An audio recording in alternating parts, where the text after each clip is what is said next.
하나님께서 우리에게 주시는 말씀은 히브리서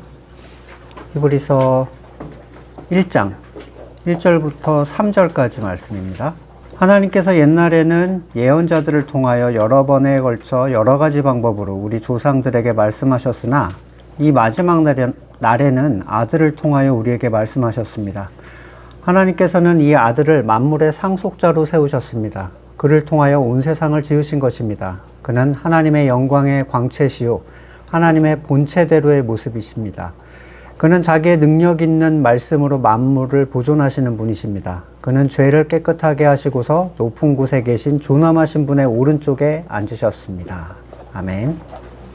성경을 읽을 때, 특히 서신을 읽을 때 수신자, 발신자, 그리고 그 편지의 배경, 목적, 이걸 아는 게 굉장히 중요합니다. 우리가 지난 시간에 로마서를 마쳤는데 그 서신의 본문 안에서 우리가 특정 구절에 꽂혀서 은혜를 받았던 것과 이 로마 교회의 문제를 알고 상황을 알고 무엇을 해결하기 위해서 쓴 글인가 알고 그 구절을 보는 거는 느낌이 완전히 달라요. 로마서에서 가장 유명한 본문은 오직 믿음으로, 그리고 또 결코 정죄함이 없다, 이런 본문이겠지만, 그래서 결국엔 서로 사랑해야 된다는 얘기를 하려고 이 얘기들을 한 것이라는 거예요. 근데 그걸 아는 사람은 많지가 않습니다. 예를 들어 오직 믿음, 결코 정죄함이 없음에 꽂혔다면 서로 사랑의 목적에 대해서는 신경을 쓰지를 않는 거예요. 그러니 귀한 성경을 받고서도 사랑할 대상, 방법, 목적을 갖지 못해 왔던 거잖아요.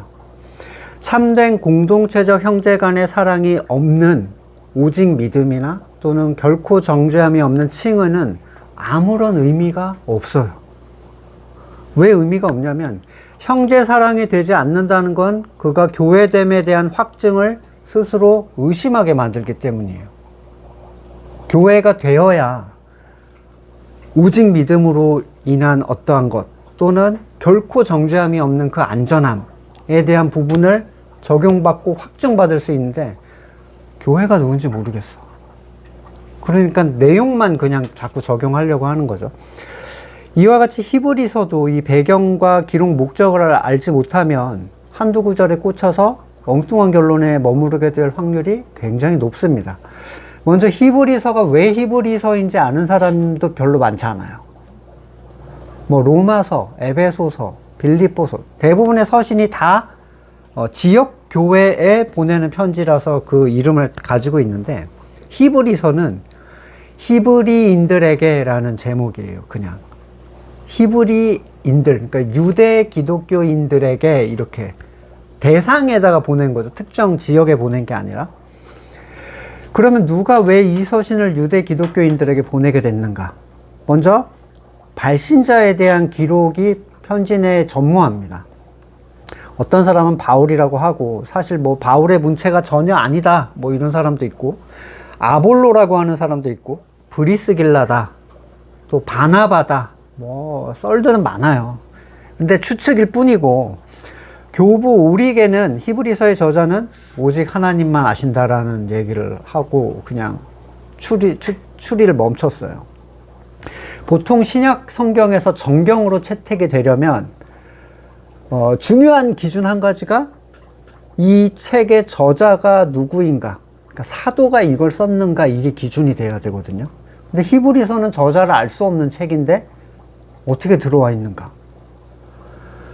아마 내용적인 측면에 있어서 복음적 특징이 굉장히 분명했고, 비슷비슷한 내용이 아니라 굉장히 다른 책에서 다루지 않는 중요한 내용을 얘기하고 있기 때문에 넣지 않을 수 없는 어떠한 그게 있었겠죠.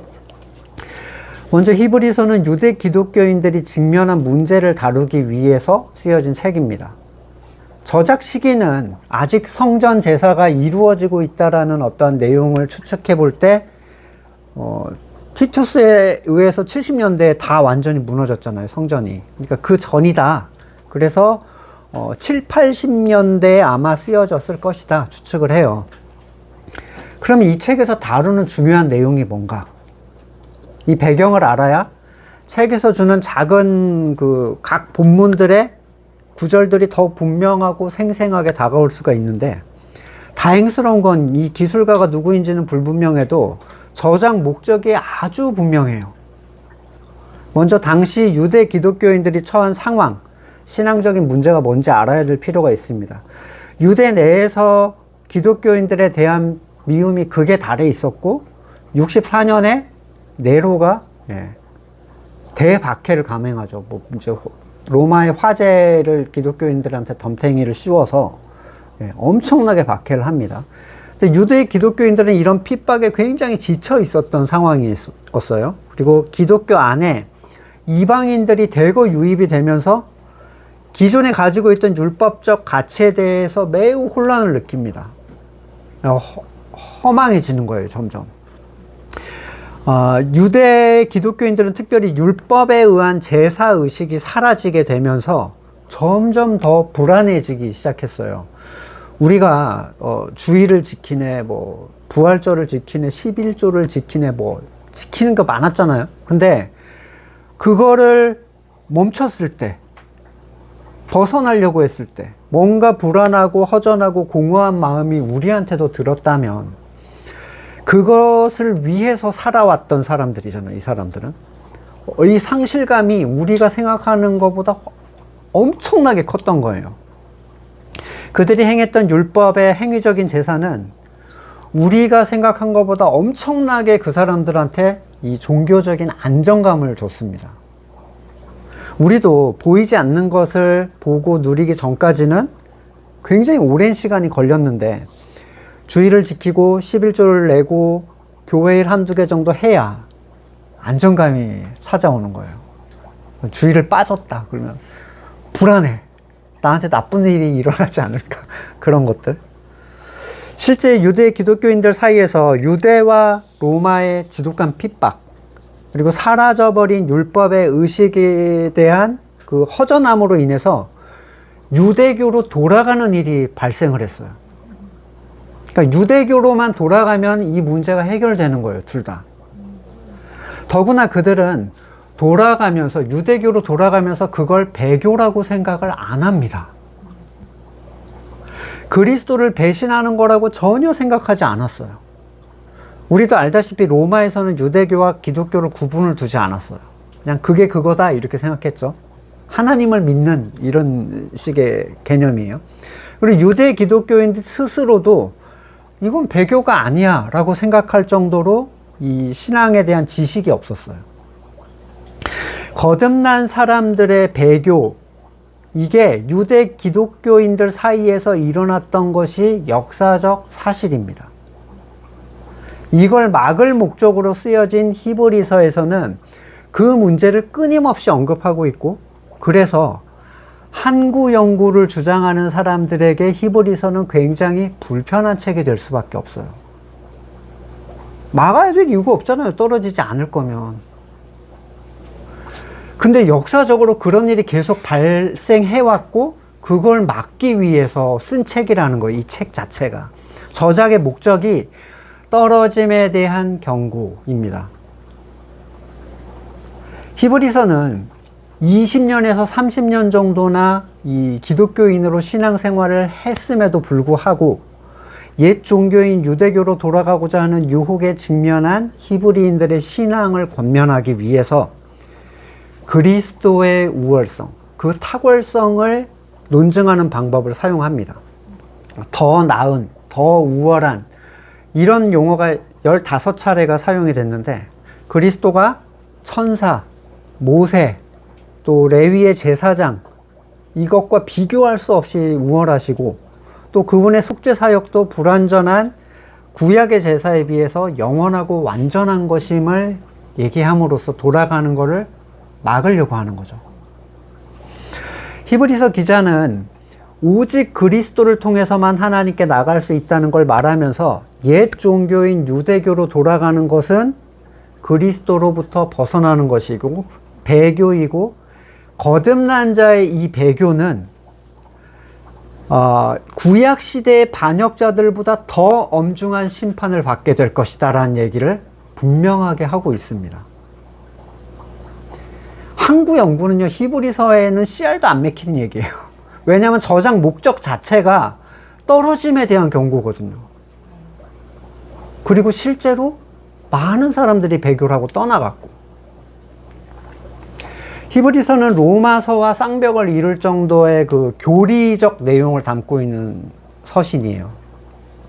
히브리서 기자는 이 유대 기독교인들의 배교가 그리스도를 알지 못했기 때문에 발생했다, 이 문제임을 분명하게 알고 있었어요. 그래서 믿음의 주권자이신 그리스도를 바르게 알지 못하면 아무리 그리스도를 외친다 해도 절망적입니다. 그러니까 많이 외치는 게 그게 대수가 아니에요. 어떤 목사가 백문일답 이런 설교 굉장히 유명하죠. 예, 지금은 돌아가신 분인데 무슨 질문을 던져도 답은 예수 그리스도다 이렇게 하는 거예요. 멋있잖아요. 근데 질문에는 이런 것도 있습니다. 부강한 나라가 되는데 답은 어디 있습니까? 예수 그리스도. 남북 통일의 키가 어딨냐? 예수 그리스도. 물론 맞는 말도 많이 있는데 그런 것도 이제 끼워 넣어놨더라고요. 그런데 그 같은 목사님이 대한민국에 주는 예언의 말씀이랍시고 정치 설교를 하는 걸 제가 봤어요. 그걸 찾아보다가. 누굴 끌어내려야 된다. 무슨 정권과 싸워야 된다. 그리스도만이 답이라면서 이게 뭔 소리를 하는지 본인이 모르는 거예요. 천문일답하면 뭐합니까? 자기가 무슨 얘기하는지 모르는데. 정작 그리스도가 어떤 분이신지 전혀 알지 못하는 얘기예요. 그리스도만이 답이라고 얘기하면서 사람의 의를 계속 만들어내고 사람의 선을 추구하게 하는 것, 그건 그리스도를 아는 사람의 태도가 아니에요. 예수를 믿는다 하면서도 예수님과 전혀 상관없는 신앙생활은 이미 세상에 가득 차고 넘칩니다. 거듭난 누군가가 신앙적으로 그가 문제가 발생했다, 그러면 그가 예수를 바르게 알지 못하기 때문에 생긴 문제예요. 100% 그렇습니다. 예수님을 알면 문제가 생길 수 없어요. 거듭나지 않은 사람은 알려줄 수가 없죠. 알려줘도 소용이 없어요. 그러나 거듭난 사람은 그리스도를 알게 되면 그게 더 이상 문제가 아닌 게 되는 거예요. 문제가 해결되는 게 아니라 문제가 아닌 게 되는 거. 모든 평안은 그리스도로부터 나오죠. 에베소서 3장 18절, 모든 성도와 함께 여러분이 그리스도의 사랑의 너비와 길이와 높이와 깊이가 어떠한지 깨달을 수 있게 되고 지식을 초월하는 그리스도의 사랑을 알게 되기를 빕니다. 그리하여 하나님의 온갖 충만하심으로 여러분이 충만하게 되기를. 이걸 알면 충만의 상태가 된다는 거예요. 안다는 것은 그의 모든 행위에 변화를 가져오죠. 안다라는 거. 이 안다는 건 머리로 아는 게 아니라 체험적으로 알아서 강렬하게 그 안에 힘을 발할 때 그걸 안다라고 표현할 수 있습니다. 그러니까 하나님이 창조주다 라고 다 건물교회도 얘기하지만 아무도 그 주권을 인정하지 않으려고 해요. 내 손을 들어달라 이렇게 강구하잖아요. 서로 사랑하라는 얘기는 알지만 형제가 누구인지, 사랑이 뭘 의미하는지, 사랑의 근원에 무엇이 힘을 발휘하고 있는지, 그 사랑의 목적이 뭔지 전혀 알지 못합니다. 다들 서로 사랑해라 알고 있어요. 머리로 안다고 하는 것이 아는 게 아닌 거죠. 유대인이 힘을 쓰지 못하고, 유대 기독교인들이 힘을 쓰지 못하고 옛 언약으로 돌아간 이유는 그들이 믿고 있는 그리스도가 어떤 분인지 알지 못했기 때문입니다. 골로새서 1장 6절, 이 복음은 온 세상에 전해진 것과 같이 여러분에게 전해졌습니다. 여러분이 하나님의 은혜를 듣고서 참되게 깨달은 그 날로부터 여러분 가운데서와 같이 온 세상에서 열매를 맺으며 자라고 있습니다. 깨달음이라는 게 특별한 힘을 갖고 있다는 거예요. 깨닫게 되면 반드시 자라게 돼 있는데 자라지 못한 것은 바르게 깨닫지 못했기 때문이고, 깨닫고 소화하는 데는 반드시 성장의 시간이라는 게 필요합니다. 예수 그리스도는 성도의 모든 삶에서 평생 동안 알아가야 되는 분이에요. 우리가 영원한 나라에 가서 하나님을 영원토록 알아가듯이 우리는 계속 그리스도를 알아가야 되는 존재들이에요. 그분을 알게 된 만큼 우리는 그분을 닮아가게 돼 있어요. 내가 그리스도를 닮지 못했다는 건 노력의 부족이 아닌 거예요. 알지 못했다라는 얘기랑 같은 겁니다. 1절 보겠습니다. 하나님께서는 이미 창세 이후로 예언자들을 통해 다양한 방식으로 여러 번에 걸쳐 유대인들의 조상에게 말씀을 하셨죠. 그러나 이 마지막 날, 여기서 마지막 날은 율법의 끝자락을 얘기해요. 그래서 새 언약의 성취이신 예수 그리스도의 초림이 새해 날이 되는 거죠. 유대인들에게 있어서는 율법의 시대가 현 시대를 얘기했고, 메시아의 시대를 다가올 시대, 새 시대라고 이해를 하고 있었어요. 이런 의미에서 율법의 시대의 끝자락에서 외치신 예수님의 선포를 얘기하는데, 그렇게 다양한 예언자들이 다양한 방식, 그러니까 꿈, 환상, 음성, 내적인 어떤 갈등, 천사들, 또 역사적 흐름을 통해서 하셨던 그 말씀이 이제는 그리스도를 통해서 전달됐다는 거예요. 구약의 전달 방식은 구약에서조차 성도들을 굉장히 혼란스럽게 했습니다. 자, 신명기 13장 1절에 당신들 가운데 예언자나 꿈으로 점치는 사람이 나타나서 당신들에게 표징과 기적을 일으킬 수 있다고 말하고, 실제로 그 표징과 기적을 그가 말한 대로 일으키면서 너희가 지금까지 알지 못하던 다른 신을 따라가 그를 섬기자 하더라도 당신들은 그 예언자나 꿈으로 점치는 사람의 말을 듣지 마십시오.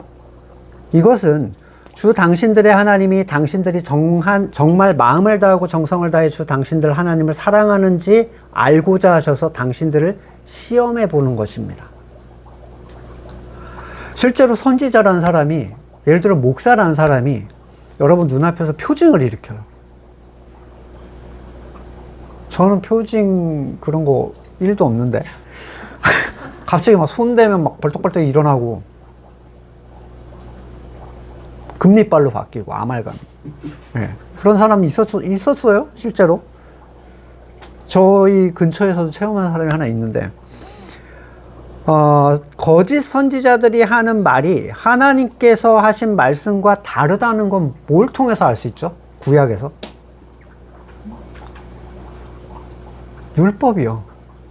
율법에서 율법을 알고 있으면 거짓 선지자가 무슨 말을 해도 넘어갈 리가 없어요. 나 이외에 다른 신을 섬기지 말라고 이미 얘기를 해놨잖아요.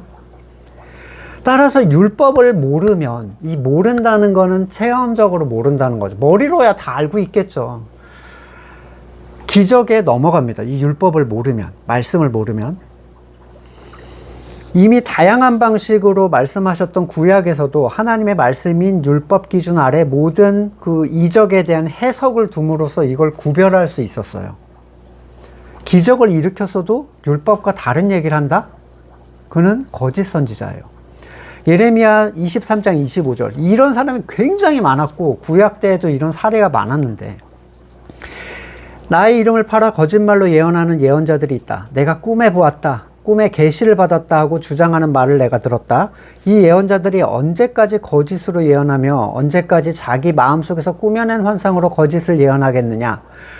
그들은 조상이 바알을 섬기며 내 이름을 잊었듯이 서로 꿈 이야기를 주고받으며 내 백성이 이름을 잊어버리도록 계략을 꾸미고 있다. 꿈을 꾼 예언자가 꿈 얘기를 하더라도 내 말을 받은 예언자는 충실하게 내 말만 전해라. 알곡과 쭉정이가 서로 무슨 상관이 있느냐. 나 주의 말이다. 내 말은 맹렬하게 타는 불이다. 바위를 부수는 망치다. 나 주의 말이다. 그러므로 보아라. 내 말을 도둑질하는 이런 예언자들을 내가 대적하겠다. 나 주의 말이다. 하나님의 말씀을 전한다고 제멋대로 혀를 놀리는 예언자들을 내가 대적하겠다. 나 주의 말이다. 허황된 꿈들을 예언이라고 떠들어대는 자를 내가 대적하겠다. 나 주의 말이다. 그들은 거짓말과 허풍으로 내 백성의 백성을 그릇된 길로 빠지게 하는 자들이다. 나는 절대로 그들을 보내지 않았고 그들에게 예언하라고 명하지도 않았다. 그러므로 그들은 이 백성에게 아무 유익도 끼칠 수 없는 자들이다. 나 주의 말이다. 지금도 뭐 직통계시, 뭐 신사도, 뭐 환상을 봤네. 국제정세 징조가 어떠네. 누가 예언한 것이 실제로 일어났네. 어떤 학자가 이런 얘기를 했네. 어떤 교단이 이런 걸 주장하네. 누가 기도를 했더니 성령을 받았네. 뭐 쓰러뜨리고 뭐 그런 거 많잖아요. 이런 걸로 하나님의 사람을 확인하려는 사람들이 굉장히 많아요. 그 사람들은 말씀을 모르죠. 데살로니가 후서 2장 9절. 그 불법자의 나타남은 사탄의 작용에 따른 것인데 온갖 능력과 표징과 거짓 이적을 행하고 또 온갖 불의한 속임수로 멸망을 받을 자들을 속일 것입니다. 그것은 멸망을 받을 자들이 자기를 구원해 줄 진리에 대한 사랑을 받아들이지 않기 때문입니다. 이 표징은 말씀에 근거한 게 아니면 가짜라는 거예요. 근데 말씀을 알아야 될 거 아닙니까? 신명기 18장 18절. 나는 그들의 동족 가운데서 너와 같은 예언자 한 사람을 일으켜 세워 나의 말을 그의 입에 담아줄 것이다. 이 예수님 얘기하는 거죠. 그는 내가 명한 모든 것을 그들에게 다 일러줄 것이다. 그가 내 이름으로 말할 때 내 말을 듣지 않는 사람은 내가 벌 줄 것이다. 또 내가 말하라고 하지 않은 것을 제 마음대로 내 이름으로 말하거나 다른 신의 이름으로 말하는 예언자는 죽임을 당할 것이다 하셨습니다. 이스라엘 동족들은 이 사람이 누군지를 알 방법이 없었어요. 워낙에 많은 사람들이 주님의 이름으로 계속 얘기를 했고 기적도 막 일어나고 18장 21절. 그런데 당신들이 마음속으로 그것이 주님께서 하신 말씀인지 아닌지를 어떻게 알겠느냐 말하겠지만 예언자가 주님의 이름으로 말한 것이 그대로 이루어지지 않으면 그 말은 주님께서 하신 말씀이 아닙니다. 그러니 당신들은 제멋대로 말하는 그 예언자를 두려워하지 마십시오. 주님의 이름으로 말한 것이 이루어지지 않는다. 그럼 내일 비가 올 거다. 근데 비가 왔어. 이루어진 거예요? 어디 주식이 떨어질 거다 했는데 그 주식이 떨어졌어, 실제로. 그러면 이루어진 거예요. 다른 존재는 따라할 수 없어야 우리가 알 거 아니에요. 다른 존재는 절대로 흉내낼 수 없는 거여야 될 거 아닙니까? 이걸 구별하려면. 사탄도 할 수 있고 하나님도 할 수 있는 걸로 구별을 어떻게 해요? 따라하고 싶지도 않은 종류의 것이 분명히 있어야 되겠죠. 사탄도 말할 수 있고 사이비도 말하고 사꾼도 이리도 말할 수 있는 종류의 것이라면 구별할 수가 없습니다. 성경 전체의 흐름 그리고 복음의 가치를 안다면 결국 예수님께서 하시는 말씀의 핵심은 인간의 죄의 문제에 대한 해결이에요. 그리스도를 통하여 이루어진 그 모든 일들이 원죄의 의미를 바로 알고 죄사함, 교회의 탄생, 성도의 교제의 시작, 이 모든 가치는 단순히 구약에 전달만 하던 것과 달리 성취하신 분에게 직접 연결이 됨으로써 우리는 깨달아 알 수 있게 해놓으셨어요. 말씀의 절대성을 받아들이지 않는 사람들은 말씀 외적인 것에 넘어가게 되어 있습니다. 말씀이 이렇게 얘기하고 있다를 중요하게 생각하지 않으면 반드시 그 다른 걸로 넘어가게 돼 있어요. 그러나 성도는 이제 그리스도를 통하여 하신 말씀, 즉 복음에 집중을 해야 돼요. 복음이 무엇인가? 그러니까 복음이 왜 복음이냐? 이렇게 물어보는 분은 복음을 모르는 거예요. 복음은 복된 소식이잖아요. 그게 복된 소식이 된다면 내가 그걸 들었을 때 굉장한 자유함과 기쁨을 누릴 수 있어야 돼요. 근데 예수님께서 우리 죄를 사해 주셨다. 이게 복음이다. 건물교회도 다 알고 있습니다. 머리로 알고 있죠. 철학이나 인본주의, 개인적 추론이나 교회의 전통, 기적이나 초자연적인 현상이 아니라 말씀이 무엇이라고 얘기하고 있는가를 봐야 돼요. 물론 이걸 볼 수 있는 사람은 거듭난 성도밖에 없죠. 아들을 통하여 하신 말씀은 완전합니다. 성도가 그리스도께서 주신 말씀을 구약에서 행했던 다양한 방식의 도움, 뭐 환상을 통해서 내가 말씀을 너에게 알려주겠다, 이럴 필요가 없어요. 대단한 선지자를 통해서 너에게 알려주겠다, 이럴 필요가 없어요. 성경을 읽고 무슨 뜻인지 알려면 그런 도움을 받아야 되겠습니까? 아닙니다. 말씀을 알게 하시는 분은 성령님이에요. 누구도 다른 방식으로 성도를 가르칠 필요가 없어요. 말씀을 바로 알게 되면 다른 것을 통한 소리로부터 비로소 안전해집니다. 하지만 말씀을 바로 알지 못하는 사람은 모든 방식이 그에게 위험이 돼요. 왜냐하면 구별을 할 수 없는 상태니까요. 많은 사람들이 말씀을 해석하는 일, 성도가 말씀을 해석하는 일에 대해서 위험하다라고 생각을 해요. 많은 사람들이 그렇습니다. 대단한 양의 먹물을 마신 학자, 목사님, 그 도움을 받거나 유명한 목사님의 도움을 받아서 해석하지 않으면 나는 굉장히 위험할지도 몰라, 잘못 해석할 것 같아, 이렇게 생각해요. 물론 거듭나지 않은 사람은 도움을 받든 안 받든 위험해요. 그냥 그 사람은 안전할 수가 없죠. 그러나 거듭난 사람은 주님의 음성을 들을 수 있는 생명이 그 안에 있기 때문에 다른 길로 가지는 못합니다. 이 하나님의 아들 예수 그리스도는 어떤 분인가? 먼저 만물의 상속자다, 이렇게 얘기하는데, 상속자는 모든 걸 물려받은 존재죠. 뭐 엄청난 부의 상속자, 엄청난 권력의 상속자, 그걸 물려준 사람과 동등한 대우를 하는 게 당연합니다. 만물에 속한 인간이라는 존재에게 만물의 상속자의 일부가 된다. 우리가 그리스도의 일부잖아요. 지체잖아요. 그 사실은 모든 세상에 대한 두려움으로부터 그를 자유롭게 해줘요. 이걸 바르게 알고 있기만 하다면. 뭐 빌 게이츠의 아들이다, 아버지가 너 나가서 잠깐 월세 좀 살다 와봐, 저기 좀 힘든 지역에 가서 좀 살다 와봐, 고통스럽다라고 생각할 필요가 별로 없죠. 왜냐하면 영원히 나를 여기 죽을 때까지 두지 않을 거라는 걸 아니까. 뭐 이재용의 아들이라면, 뭐 어디서 들었는데 이재용의 아들이 그 분식집에 그 이 미니 김밥인가, 그 김말이, 튀김 김말인가, 뭐 이름 모르겠는데 그걸 그렇게 좋아한대요. 근데 이제 그걸 그렇게 몸에 안 좋다고 이렇게 자꾸 제어하려고 하는데, 걔가 그런 거는 걔한테는 그냥 즐거운 일탈이죠. 예. 네. 어떤 애들은 기껏 먹을 수 있는 게 그건데 걔는 그냥 일탈인 거예요. 뭐 어차피 다 내 거니까, 뭐 이런 분위기죠. 물론 요즘에 회사가 뭐 아빠 거가 내 거 이런 분위기는 아니지만 하늘나라는 그렇다고 성경은 얘기를 해요.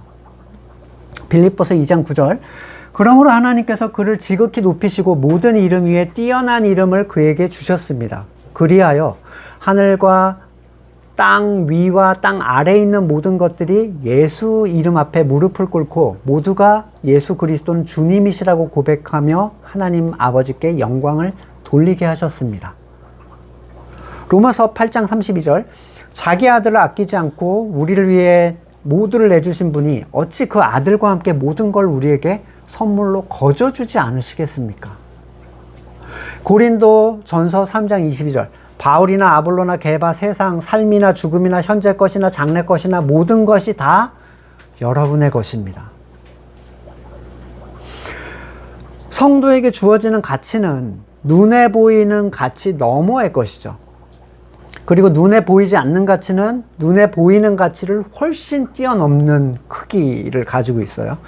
보이지 않는 걸 보고 그걸 위해 보이는 걸 내어놓을 수 있는 사람만이 밭에 감춰진 보화를 얻기 위해서 자기 걸 다 팔아서 그걸 사는 거예요. 히브리서 기자는 그리스도를 통하여 또한 만물을 지으셨다라고 얘기를 해요. 물려받을 뿐만 아니라 창조주라는 거예요. 그리스도가. 전에 요한복음 할 때 질서의 창조주다 제가 한번 말씀드린 적이 있는데, 그분과 비교되는, 지금 계속 비교로 우월함을 얘기하는데, 천사, 선지자, 모세, 제사장 다 피조물이죠. 그리스도는 비교될 수 없는 창조주로 묘사가 되고 있어요. 하나님의 창조 활동 이전에 있었던 모든 혼란과 무질서가 그리스도의 비달에서 본래의 자리를 찾게 됐습니다. 그리고 그것은 무너진 영적 세계에서도 같은 능력으로 드러나게 돼요. 만물을 지으신 분은 만물이 어떻게 작용하는지 알고 만드신 분이죠. 그분은 영적 세계에서 성도가 어떻게 승리할 수 있는지 가장 잘 아시는 분이에요. 만드신 분과 연합된 자는 세상을 이길 수 있어요. 요한복음 6장 33절. 내가 이걸 너희에게 말한 것은 너희가 내 안에서 평화를 얻게 하려는 것이다. 너희는 세상에서 환난을 당할 것이다. 그러나 용기를 내라. 내가 세상을 이겼다. 요한 1서 4장 4절. 자녀되니 여러분은 하나님에게서 난 사람들이며 여러분은 그 거짓 예언자들을 이겼습니다. 여러분 안에 계신 분이 세상에 있는 자보다 크시기 때문입니다. 성도의 승리는 이겨야 하는 승리가 아니라 이미 이긴 승리를 누리는 승리예요. 어떻게 누리죠? 교회됨으로. 한 팀이기 때문에 이긴 거예요. 이 승리는 그리스도와의 연합 그 자체이고 교회됨에 주어지는 승자의 왕관입니다. 후보 선수도 같이 트로피 받는 거예요. 그냥. 또한 그는 자기 능력 있는 말씀으로 만물을 보존하는 분. 네, 하늘과 달과 우주와 이런 것도 포함되고 그 안에 있는 모든 생명, 그 안에 있는 모든 영적 가치. 요한복음 1장 1절. 태초에 말씀이 계셨다. 그 말씀은 하나님과 함께 계셨다. 그 말씀은 하나님이셨다. 그는 태초에 하나님과 함께 계셨다. 모든 것이 그로 말미암아 창조되었으니 그가 없이 창조된 것이 하나도 없다. 골로새서 1장 15절. 그 아들은 보이지 않는 하나님의 형상이시여 모든 피조물보다 먼저 나신 분입니다. 만물이 그분 안에서 창조되었습니다. 하늘에 있는 것들과 땅에 있는 것들, 보이는 것들과 보이지 않는 것들, 왕권, 주권, 권력, 권세나 할 것 없이 모든 것이 그분으로 말미암아 창조되고 그분을 위하여 창조되었습니다. 그분은 만물보다 먼저 계시고 만물은 그분 안에서 존속합니다. 그러니까 말씀으로 보존하시는 분의 말씀을 따르는 성도, 그는 온전하신 보존 안에 있어요. 또한 그분은 하나님의 영광의 광채시며 본체대로의 모습이다. 그러니까 요한복음 14장 9절. 예수께서 대답하셨다. 빌립아, 내가 이렇게 오랫동안 너희와 함께 지냈는데 너는 나를 알지 못하느냐? 나를 본 사람은 아버지를 보았다. 근데 네가 어찌하여 우리에게 아버지를 보여주십시오 하고 말하느냐? 본체 형상이라는 의미는 그대로 찍어냈다는 거예요. 각인이 딱 됐다는 거죠. 그 틀과 내용물이 그대로 딱 들어가는 것처럼 마치 밀랍에다가 인을 딱 찍으면 그 모양 그대로 딱 박히는 것처럼. 그러니까 예수님은 하나님을 그대로 보여주는 통로예요. 그러니까 우리가 세상에 사는 동안에는 하나님을 알 수 있는 방법은 오직 예수님을 통해서만이에요. 천국에 가면 하나님 그대로를 이제 알아가기 시작하는 시대가 되죠. 우리의 중재자, 하나님이 우리에게 하나님을 알려주시려고 보내주신 분.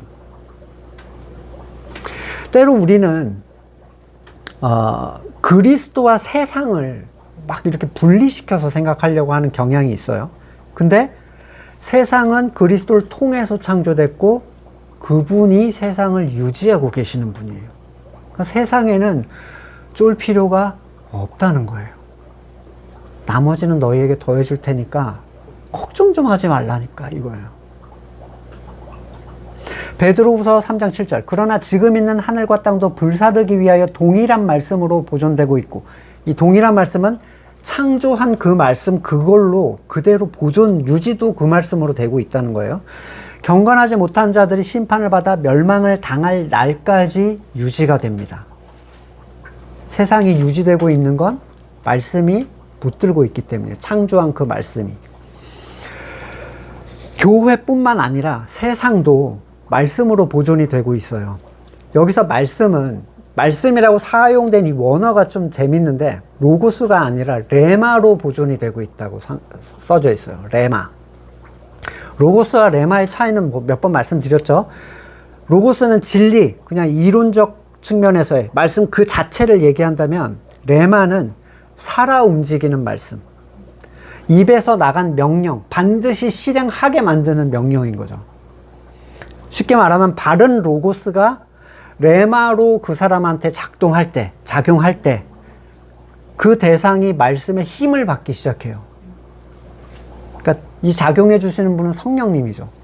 로고스가 레마가 되도록 작용해 주시는 분.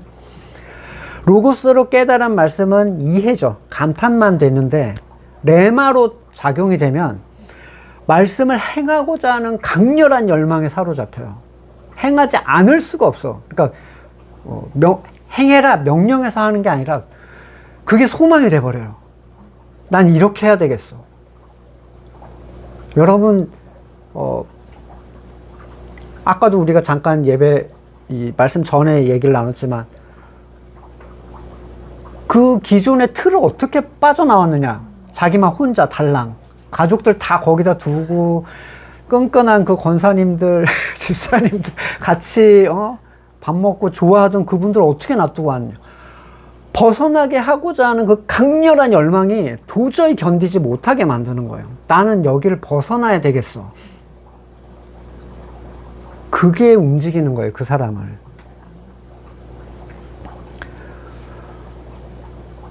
빌립보서 2장 13절에 하는 얘기예요. 하나님은 여러분 안에 활동하셔서 여러분으로 하여금 하나님을 기쁘게 해드릴 것을 염원하게 하시고 실천하게 하시는 분입니다. 이게 새 언약에 성취된 사람들이죠. 그리스도의 살아있는 말씀은 모든 피조물을 그분의 뜻 안에서 움직이게 만듭니다. 예외는 없어요. 그분의 말씀이 누군가에게 그대로 적용이 되면 누구도 거부할 수 없어요. 그러니까 뭐예요? 쫄지 말라는 거예요. 두려워하지 말라는 거예요. 그리스도의 말씀을 받는다는 것은 이걸 행할까 말까 고민하게 하지 않습니다. 그분의 뜻을 따라 행하고자 하는 강렬한 열망이 그걸 행함이 곧 나한테 기쁨이 되게 만들어버려요. 예전에 제가 이제 철 없고 거듭나지도 못하고 죄가 뭔지도 모를 때 뭐 목사님이 되겠다 하면 이제 부모님이 좋아하시니까 목사님이 되겠어요 했는데 마음 한구석에 늘 어두웠어요. 보여주진 않았지만 내가 원하는 삶이 아닌 거지. 목사의 삶은. 나중에 바꿨다고 했잖아요. 부자 장로님. 근데 이런 길을 어떻게 가냐. 너무 즐거운 거예요. 그냥 아무렇지도 않아요. 진짜 막 걱정해주고 막 사모님한테 고생이 많으시죠. 저희는 그런 게 없어요. 안 믿겠죠 아마. 그걸 이렇게 저는 이런 만남들 이런 누림이 이 자체가 굉장한 기쁨이에요. 이런 관점에서 볼 때 하나님의 명령에 대한 어떤 부담, 이거는 하나님을 몰라서 하는 얘기예요. 이거 시키면 내가 이거 주님의 말씀에 순종해야 되는데, 여러분 순종은 소망이 발생해서 됐을 때가 순종이에요. 싫은데 까라면 깐다 걸고 하는 거는 순종이 아닌 거예요. 누가복음 12장 31절 그러므로 너희는 그의 나라를 구하라. 그리하면 이런 것들을 너희에게 더해 주실 것이다. 니네가 두려워하고 구하고 있는 거 내가 줄게. 왜냐하면 나는 그걸 만든 존재고 그걸 유지시키는 존재거든. 이걸 못 믿으니까 계속 두려워하죠. 계속 불안해하고 분노해하고. 두려워하지 말아라. 그게 바로 다음에 나온 얘기예요. 두려워하지 말아라. 적은 무리여 아버지께서는 그의 나라를 너희에게 주시기를 기뻐하신다. 아버지의 다스림을 간구하는 자들에게 하나님은 기꺼이 하나님의 나라를 주기를 원하시고, 그 나라를 간구하는 자들에게 세상에 속한 모든 것, 그걸 더해 주시기를 원하신다. 여기까지는 모든 피조물과 그리스도와의 관계였다면 3절 하반부부터는 거듭난 사람들과 영적 세계에 대한 관계가 언급이 됩니다. 먼저는 그는 죄를 깨끗하게 하시고 하나님 우편에 앉으셨다. 이렇게 얘기하는데 죄를 깨끗함을 받은 사람은 오직 택하심을 받은 사람들이에요. 어떤 이들은 모든 인류의 죄를 해결했는데 그걸 믿느냐 마느냐의 문제, 개인의 선택 문제로 적용을 시키려고 해요. 그래서 이 믿음이라는 건 누구로부터 와요? 네, 하나님으로부터 오는 거죠. 나로부터 나오면 나는 완전한 타락이 아닌 거예요. 택한 자에게 믿음을 주셔서 그분을 믿게 하시는 거예요. 따라서 모든 인류의 죄를 해결하신 게 아니라는 거죠. 모든 인류의 죄를 해결하셨으면 그리스도의 죽음이 헛되게 떨어지는 게 너무 많잖아요. 만약에 그걸 주셨으면 무조건 살리세요. 무조건. 여러분, 가족에 대해서 제가 여러 번 얘기하잖아요. 하나님이 살리고자 하시면 여러분이 아무리 방해해도 막을 수 없습니다. 근데 내가 좀 도움을 끼쳐볼까 자꾸 그런 생각을 하지 말라는 거예요. 하나님 좀 도와드려야 되겠다. 어림도 없죠. 여러분은 누가 도와줘서 거듭났나요? 네, 죄를 깨끗하게 하시고라는 본문에서 완료형의 이 시제를 사용하는데 죄를 깨끗하게 하셔야 하는 분으로 묘사되지 않아요. 또 그분이 한 일을 우리가 완수하라고 하지도 않습니다.